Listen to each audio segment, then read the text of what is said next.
Politik hukum dan sistem pemasyarakatan di Indonesia. Politik. Politik adalah proses dalam menentukan dan menjalankan kekuasaan untuk mengatur masyarakat demi mencapai tujuan bersama. Ruang lingkup politik. Yang pertama adalah kekuasaan dan pemerintahan.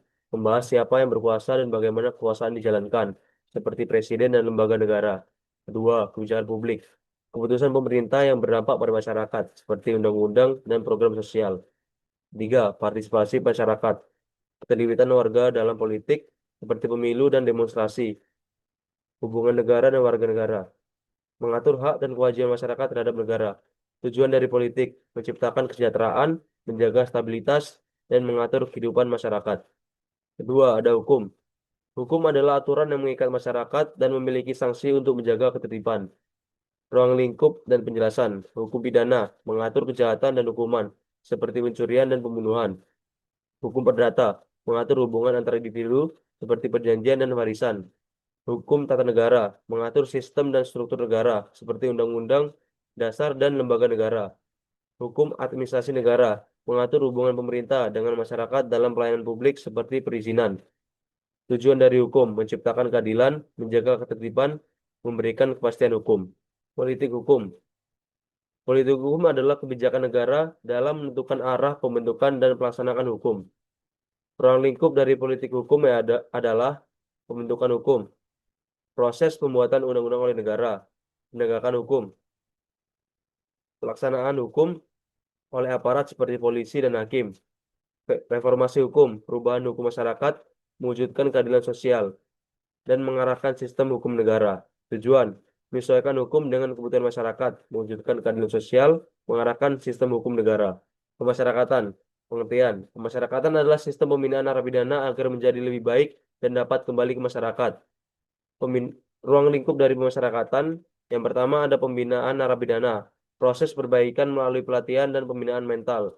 Kedua, reintegrasi sosial, mengembalikan narapidana ke masyarakat melalui program seperti pembebasan bersyarat. Ketiga, hak warga binaan, hak yang tetap dimiliki narapidana seperti kesehatan dan ibadah. Tujuan dari pemasyarakatan adalah membentuk kesadaran hukum, mengurangi pengulangan kejahatan, membantu narapidana kembali ke masyarakat. Sejarah penjara pada masa Hindia Belanda. Pada masa Hindia Belanda, sistem penjara di Indonesia mulai diterapkan sebagai bagian dari sistem hukum kolonial. Penjara digunakan tidak hanya untuk menghukum pelaku kejahatan, tetapi juga sebagai alat untuk mengontrol masyarakat dan mempertahankan kekuasaan kolonial. Sistem yang digunakan dikenal sebagai sistem kepenjaraan yang bersifat represif dan menekankan penderitaan. Narapidana pada masa ini tidak dipandang sebagai individu yang perlu diperbaiki, melainkan sebagai pelaku kejahatan yang harus menerima hukuman. Tidak ada program pembinaan, pendidikan, atau pelatihan yang diberikan, bahkan dalam banyak kasus, narapidana dijadikan tenaga kerja paksa dengan kondisi yang tidak manusiawi.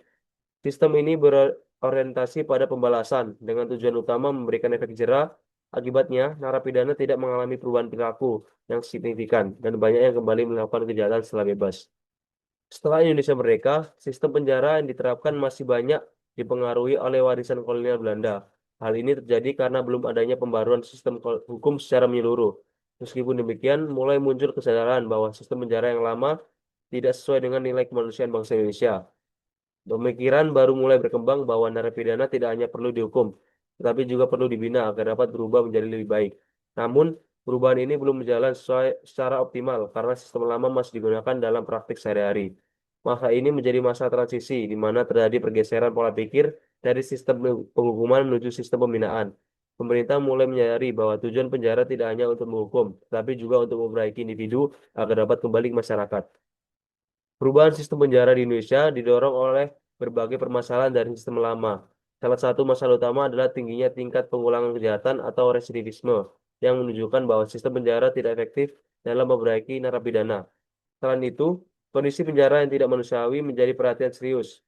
Narapidana sering mengalami perlakuan yang tidak layak, yang justru memperburuk kondisi mental dan sosial mereka. Hal ini bertentangan dengan nilai-nilai kemanusiaan. Oleh karena itu, muncul kebutuhan akan sistem baru yang lebih humanis dan berorientasi pada pembinaan. Sistem ini diharapkan mampu membantu narapidana untuk berubah, memiliki keterampilan, serta dapat kembali ke masyarakat dengan lebih baik. Perubahan besar dalam sistem penjara di Indonesia terjadi melalui Konferensi Lembang 1964. Konferensi ini menjadi titik penting dalam sejarah karena disinilah konsep pemasyarakatan mulai diuruskan secara resmi. Dalam konferensi ini, Diperkenalkan gagasan bahwa narapidana adalah manusia yang tetap memiliki hak dan potensi untuk berubah. Oleh karena itu, sistem penjara harus diubah menjadi sistem pemasyarakatan yang berfokus pada pembinaan bukan sekedar hukuman. Perubahan ini dipelopori oleh Saharjo yang menekankan bahwa narapidana bukan musuh negara, melainkan bagian dari masyarakat yang harus dibina dan dipersiapkan untuk kembali ke kehidupan sosial. Sejak saat itu, sistem pembinaan di Indonesia mulai mengalami perubahan dari yang bersifat represif menjadi lebih humanis dengan penekanan pada pembinaan, penghormatan hak narapidana, serta reintegrasi sosial. Politik hukum ketahanan pangan dalam pemasyarakatan. Politik hukum ketahanan pangan dalam pemasyarakatan merupakan kebijakan negara yang mengarahkan sistem pemasyarakatan untuk tidak hanya berfungsi sebagai tempat pembinaan narapidana, tapi juga sebagai sarana produktif dalam mendukung ketersediaan pangan.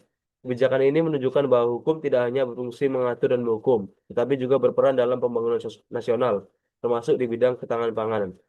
Dalam konteks ini, negara melalui kebijakan hukumnya mendorong lembaga pemasyarakatan untuk mengembangkan program-program yang melibatkan warga binaan dalam kegiatan produksi pangan. Hal ini sejalan dengan tujuan pemasyarakatan, yaitu membina narapidana agar memiliki keterampilan mandiri dan siap kembali ke masyarakat.